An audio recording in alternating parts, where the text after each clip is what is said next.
Manjula YouTube ಚಾನಲ್ಗೆ ಸ್ವಾಗತ. ಇವತ್ತು ಪೇರ್ಲೆಕಾಯಿ ಹಲ್ವಾ ಮಾಡ್ತಾ ಇದ್ದೀನಿ. ವಿಶೇಷವಾಗಿ ಇದು ಮಕ್ಕಳಿಂದ ಹಿಡಿದು ದೊಡ್ಡವರಿಗೆ ತುಂಬ ಚೆನ್ನಾಗಿರುತ್ತೆ. ಇದು ನೋಡಿ ಮಾಡ್ಕೊಳ್ಳಿ ನೀವು ಕೂಡ.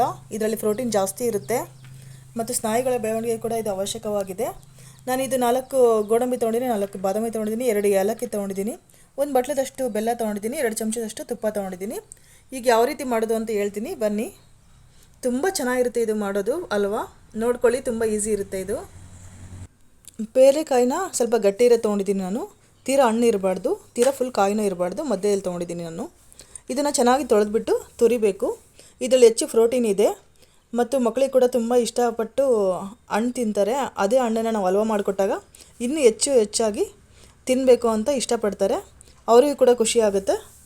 ಇದು ಎಲ್ರಿಗೂ ಖುಷಿ ಆಗುತ್ತೆ. ಈ ಒಂದು ಸಾರಿ ಹಲ್ವಾ ಮಾಡ್ಕೊಳ್ಳಿ, ನೋಡ್ಕೊಳ್ಳಿ ಯಾವ ರೀತಿ ಮಾಡೋದು. ಮೊದಲು ಇದನ್ನು ನಾನು ವಾಶ್ ಮಾಡಿಬಿಟ್ಟು ತುರ್ಕೊತಾ ಇದ್ದೀನಿ.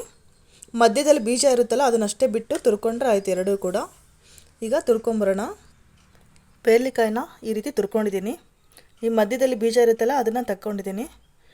ಇದು ಆಗ್ತಾಯಿಲ್ಲ, ನಾನು ಬೀಜದ್ದು ತೆಗಿತಾ ಇದ್ದೀನಿ ಮಧ್ಯದಲ್ಲಿ. ಇದು ತುರಿದಿರೋದು ಮಾತ್ರ ತೊಗೊತಾ ಇದ್ದೀನಿ. ಇದು ಗೋಡಂಬಿ ಮತ್ತು ಬಾದಾಮಿನ ಸಣ್ಣಕ್ಕೆ ಹೆಚ್ಕೊಂಡಿದ್ದೀನಿ. ಇದು ಪುಡಿ ಮಾಡ್ಕೊಂಡಿದ್ದೀನಿ, ಏಲಕ್ಕಿ ಪುಡಿ. ಈಗ ಯಾವ ರೀತಿ ಮಾಡೋದು ನೋಡೋಣ ಬನ್ನಿ. ಯಾವ ರೀತಿ ಅಂತ ಹೇಳ್ತೀನಿ. ಮೊದಲಿಗೆ ಒಂದು ಪ್ಯಾನ್ ಇಟ್ಟಿದ್ದೀನಿ. ಇದು ಕಾಯಬೇಕು. ಕಾದ್ಮೇಲೆ ನಾನು ತುಪ್ಪ ಹಾಕ್ತಾಯಿದ್ದೀನಿ.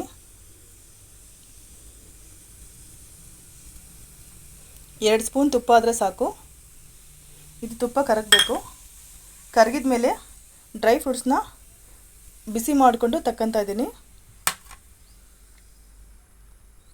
ಈಗ ತುಪ್ಪ ಕಾದಿದೆ. ಈಗ ಡ್ರೈ ಫ್ರೂಟ್ಸ್ ಹಾಕ್ತಾಯಿದ್ದೀನಿ. ಇದು ಸ್ವಲ್ಪ ಬಿಸಿ ಮಾಡಿಕೊಂಡು ತೆಗಿತಾ ಇದ್ದೀನಿ. ಇದು ಲಾಸ್ಟಲ್ಲಿ ಹಾಕ್ತೀನಿ. ಸ್ವಲ್ಪ ಇದು ಕೆಂಪಗಾದರೆ ಸಾಕು. ಈಗ ಇದು ಕೆಂಪಗಾಗಿದೆ. ಇದನ್ನು ಒಂದು ಬಟ್ಲದಲ್ಲಿ ತೆಗಿತಾ ಇದ್ದೀನಿ. ಅದೇ ತುಪ್ಪದಲ್ಲಿ ನಾನು ತುರಿದಿರ್ತಕ್ಕಂಥ ಇದನ್ನು ಪೇರ್ಲೆಕಾಯಿನ ಹಾಕ್ಕೊತಾ ಇದ್ದೀನಿ. ಇದನ್ನು ಕೂಡ ತುಪ್ಪದಲ್ಲಿ ಚೆನ್ನಾಗಿ ಫ್ರೈ ಮಾಡಬೇಕು.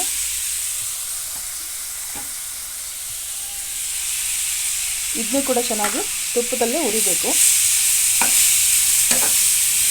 ಇದು ತುಪ್ಪದಲ್ಲೇ ಚೆನ್ನಾಗಿ ಬೆಂದ್ಬಿಡುತ್ತೆ. ಬೆಲ್ಲ ಹಾಕಿದ ಮೇಲೆ ಭಾಳ ಬೇಯೋ ಅಗತ್ಯ ಇಲ್ಲ, ಇದು ಬೇಗ ಬೇಯುತ್ತೆ.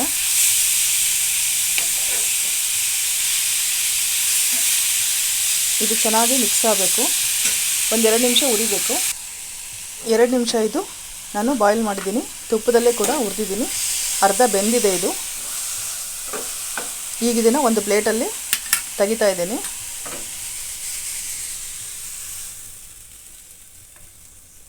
ಇದಕ್ಕೆ ನಾವು ಬೆಲ್ಲ ಹಾಕಬೇಕು. ಇದೇ ಬಾಣಲೆಗೆ ನಾನು ಬೆಲ್ಲ ಹಾಕ್ತಾಯಿದ್ದೀನಿ. ಇದು ಸ್ವಲ್ಪ ಕರಗಬೇಕು. ಇದಕ್ಕೆ ಒಂದು ಸ್ವಲ್ಪ ನೀರಾದರೆ ಸಾಕು. ಒಂದು 2 ಟೀ ಸ್ಪೂನಷ್ಟು ಹಾಕಿದರೆ ಸಾಕು. ಇದು ಕರಗೋಕ್ಕಷ್ಟೇ ಹಾಕ್ತಾಯಿದ್ದೀನಿ. ಇದು ಚೆನ್ನಾಗಿ ಬಾಯ್ಲ್ ಮಾಡಿ. ಇದು ಬೇಗ ಕರಗುತ್ತೆ ಬೆಲ್ಲ. ನಾವು ಜಜ್ಜಿ ಪುಡಿ ಮಾಡಿ ಇಟ್ಕೊಂಡಿರೋದು ಬೆಲ್ಲ ಇದು. ಇದು ಕರಗ್ತಾ ಇದ್ದಾಗ ನಾನು ಏನು ಮಾಡಬೇಕಂತ ಹೇಳ್ತೀನಿ. ತುರಿದಿರ್ತಕ್ಕಂಥ ಪೇರ್ಲೆಕಾಯಿನ ನಾನು ತುಪ್ಪದಲ್ಲಿ ಹುರಿದು ರೆಡಿ ಮಾಡಿಟ್ಕೊಂಡಿದ್ದೀನಿ. ಅದನ್ನು ಇದು ಬೆಲ್ಲ ಎಲ್ಲ ಕರಗಿದ ಮೇಲೆ ಹಾಕ್ಬೇಕಷ್ಟೇ. ಅತಿ ಬೇಗ ಆಗಿಬಿಡುತ್ತೆ. ಯಾರು ಗೆಸ್ಟ್ ಬಂದಾಗ ಬೇಗ ಈ ಸ್ವೀಟ್ ಮಾಡ್ಬೋದು. ಸಖತ್ತಾಗಿರುತ್ತೆ, ತುಂಬ ಟೇಸ್ಟಿಯಾಗಿರುತ್ತೆ, ವಿಶೇಷವಾಗಿರುತ್ತೆ ಅಂತಲೇ ಹೇಳ್ಬೋದು. ಎಲ್ಲರೂ ಇಷ್ಟಪಟ್ಟು ತಿಂತಾರೆ. ಒಂದು ಸಾರಿ ಮಾಡ್ಕೊಳ್ಳಿ. ಹೇಗಿತ್ತು ಅಂತ ರುಚಿ ನನಗೆ ಕಮೆಂಟಲ್ಲಿ ತಿಳಿಸಿ. ನನ್ನ ಚಾನಲ್ ಯಾರ್ಯಾರು ಹೊಸ್ದಾಗಿ ನೋಡ್ತಾ ಇದ್ದಾರೋ ಎಲ್ಲ ಸಬ್ಸ್ಕ್ರೈಬ್ ಮಾಡ್ಕೊಳ್ಳಿ. ಮತ್ತೆ ಹೊಸ ಅಡುಗೆಯೊಂದಿಗೆ ಮತ್ತೆ ಬರ್ತಾ ಇರ್ತೀನಿ. ನೀವು ಸಬ್ಸ್ಕ್ರೈಬ್ ಮಾಡಿಕೊಂಡ್ರೆ ಮಾತ್ರ ನಿಮಗೆ ಹೊಸ ಅಪ್ಡೇಟ್ ಬರುತ್ತೆ, ಇಲ್ಲ ಅಂದರೆ ಬರೋದಿಲ್ಲ. ದಯವಿಟ್ಟು ಸಬ್ಸ್ಕ್ರೈಬ್ ಮಾಡ್ಕೊಳ್ಳಿ ಅಂತ ಕೇಳ್ಕೊತಾ ಇದ್ದೀನಿ. ನನ್ನ ಯೂಟ್ಯೂಬ್ ಚಾನಲ್ನ ಸಪೋರ್ಟ್ ಮಾಡಿ ಎಲ್ಲರೂ. ಇದೇ ಥರ ಹೊಸ ರೆಸಿಪಿಯೊಂದಿಗೆ ಮತ್ತೆ ನಾನು ಕಾಣಿಸ್ಕೊತಾ ಇರ್ತೀನಿ, ನಿಮ್ಮ ಜೊತೆ ಹಂಚ್ಕೊತಾ ಇರ್ತೀನಿ. ನನಗೆ ಹೇಳ್ಕೊಡೋದ್ರಲ್ಲಿ ತುಂಬ ಇಷ್ಟಪಟ್ಟು ನಾನು ಹೇಳ್ಕೊಡ್ತಾ ಇದ್ದೀನಿ. ನನಗೆ ತುಂಬ ಖುಷಿ ಸಿಗುತ್ತೆ ಇದರಿಂದ. ಈಗ ಇದು ಬೆಲ್ಲ ಎಲ್ಲ ಕರಗ್ತು. ಈಗ ನಾನು ಇದಕ್ಕೆ ರೆಡಿ ಮಾಡಿರ್ತಕ್ಕಂಥ ಪೇರ್ಲೆಕಾಯಿನ ಹುರಿದು ತುಪ್ಪದಲ್ಲಿ ರೆಡಿ ಮಾಡ್ಕೊಂಡಿರೋದನ್ನು ಹಾಕ್ತಾಯಿದ್ದೀನಿ. ಹಾಕಿದ ಮೇಲೆ ಚೆನ್ನಾಗಿ ಕೈಯಾಡಬೇಕು.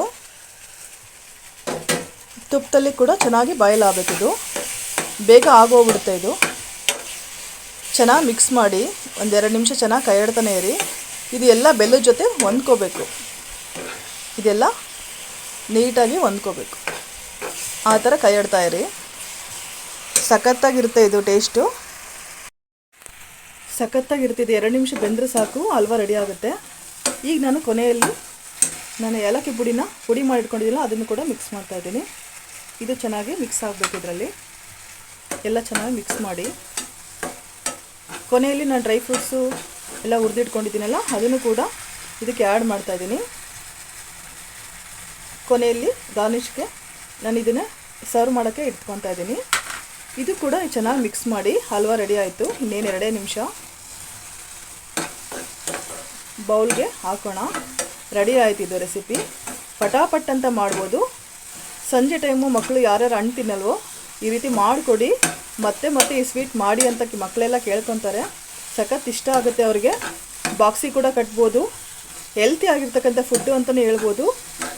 ನೋಡ್ಕೊಳ್ಳಿ, ಮಾಡ್ಕೊಳ್ಳಿ. ತುಂಬ ಈಸಿ ಇದೆ ಇದು. ಏನು ತಳ ಸಿಯೋದಿಲ್ಲ, ಯಾಕಂದರೆ ನಾವು ತುಪ್ಪದಲ್ಲೇ ಇದನ್ನು ಹುರಿದಿರ್ತಕ್ಕಂಥ ಪೇರ್ಲೆಕಾಯಿನ ತುರಿದು ಹುರಿದಿರ್ತೀವಿ. ಹಂಗಾಗಿ ತಳ ಹಿಡಿಯೋದಿಲ್ಲ. ಹಲ್ವಾ ರೆಡಿ ಆಯಿತು. ಈಗ ಸರ್ವ್ ಮಾಡೋಣ ಬನ್ನಿ. ರೆಡಿ ಆಯ್ತಿದ್ದು ಹಲ್ವಾ. ಈಗ ಬಟ್ಲಿಗೆ ನಾವು ರೆಡಿ ಹಾಕ್ಕೊಳ್ಳೋಣ. ನೋಡಿ, ಹಲ್ವಾ ರೆಡಿ ಆಯಿತು. ಟೇಸ್ಟ್ ತುಂಬ ಚೆನ್ನಾಗಿರುತ್ತೆ. ನೀವು ಕೂಡ ಮಾಡ್ಕೊಳ್ಳಿ, ಸಖತ್ತಾಗಿರುತ್ತೆ. ಕಮೆಂಟಲ್ಲಿ ತಿಳಿಸಿ ಹೇಗೆ ಬಂತು ಅಂತ. ಕಾಯ್ತಾ ಇರ್ತೀನಿ. ಪೇರ್ಲೆಕಾಯಿ ಹಲ್ವಾ ರೆಡಿ. ನೋಡಿ, ವಿಶೇಷವಾಗಿದೆ ಇದು. ಕೇಸರಿಬಾತ್ಗಿನ್ನ ಸಖತ್ತ ರುಚಿ ಇರುತ್ತೆ. ಒಂದು ಸಾರಿ ಮಾಡ್ಕೊಳ್ಳಿ, ಹೇಗಿತ್ತು ಅಂತ ಹೇಳಿ. ಇದು ಹೊಸ ರುಚಿ ಅಂತಲೇ ಹೇಳ್ಬೋದು. ಮತ್ತು ಪ್ರೋಟೀನ್ ಹೆಚ್ಚು ಇರ್ತಕ್ಕಂಥ ಫುಡ್ ಅಂತಲೇ ಹೇಳ್ಬೋದು. ಹೆಲ್ತಿ ಫುಡ್ ಅಂತಲೇ ಹೇಳ್ಬೋದು. ಮಕ್ಕಳಿಗೆ ಕೂಡ ಇಷ್ಟ ಆಗುತ್ತೆ, ದೊಡ್ಡವ್ರಿಗೂ ಇಷ್ಟ ಆಗುತ್ತೆ. ಮಾಡ್ಕೊಳ್ಳಿ, ತಿನ್ಕೊಳ್ಳಿ. ರುಚಿ ಹೇಗಿತ್ತು ಅಂತ ಕಮೆಂಟ್ ಮಾಡಿ ತಿಳಿಸಿ. ಈ ವಿಡಿಯೋ ನಿಮ್ಗೆ ಇಷ್ಟ ಆಯ್ತು ಅಂದರೆ ನಿಮ್ಮ ಸ್ನೇಹಿತರಿಗೂ ಶೇರ್ ಮಾಡಿ. ನನ್ನ ಚಾನಲ್ನ ಸಬ್ಸ್ಕ್ರೈಬ್ ಮಾಡ್ಕೊಳ್ಳಿ. ಪದೇ ಪದೇ ನಿಮಗೆ ಅಪ್ಡೇಟ್ ಬರ್ತಾ ಇರುತ್ತೆ. ಸಬ್ಸ್ಕ್ರೈಬ್ ಮಾಡಿಕೊಂಡ್ರೆ ನಾನು ಹಾಕ್ತಕ್ಕಂಥ ಎಲ್ಲ ವಿಡಿಯೋ ನೀವು ಅಪ್ಡೇಟ್ ನೋಡ್ಬೋದು. ಹೊಸ ಹೊಸ ರುಚಿನ ಕಲಿಬೋದು. ತುಂಬ ಈಸಿಯಾಗಿ ಹೇಳ್ಕೊಡ್ತಾ ಇದ್ದೀನಿ ನಾನು ಅಡುಗೆನ. ನನಗೆ ಅಡುಗೆ ಮಾಡೋದಂದರೆ ತುಂಬಾ ಇಷ್ಟ. ಸಾಕಷ್ಟು ನಾನು ಅಡುಗೆ ಕಾರ್ಯಕ್ರಮಕ್ಕೂ ಹೋಗಿ ಭಾಗವಹಿಸಿದ್ದೀನಿ, ಬಹುಮಾನನ ತೊಗೊಂಡಿದ್ದೀನಿ. ನಾನು ಹೇಳ್ಕೊಡೋದ್ರಿಂದ ನನಗೆ ತುಂಬ ಖುಷಿ ಇದೆ. ನೀವು ಕೂಡ ಕಲೀರಿ ಅನ್ನೋ ನನಗೆ ಆಸೆ ಅಷ್ಟೇ. Thank you. ಈ ವಿಡಿಯೋ ವೀಕ್ಷಣೆ ಮಾಡಿರ್ತಕ್ಕಂಥ ಎಲ್ರಿಗೂ ಥ್ಯಾಂಕ್ ಯು. ಕಮೆಂಟಲ್ಲಿ ತಿಳಿಸಿ, ಶೇರ್ ಮಾಡಿ ಈ ವಿಡಿಯೋನ. ಎಲ್ರಿಗೂ ಧನ್ಯವಾದಗಳು.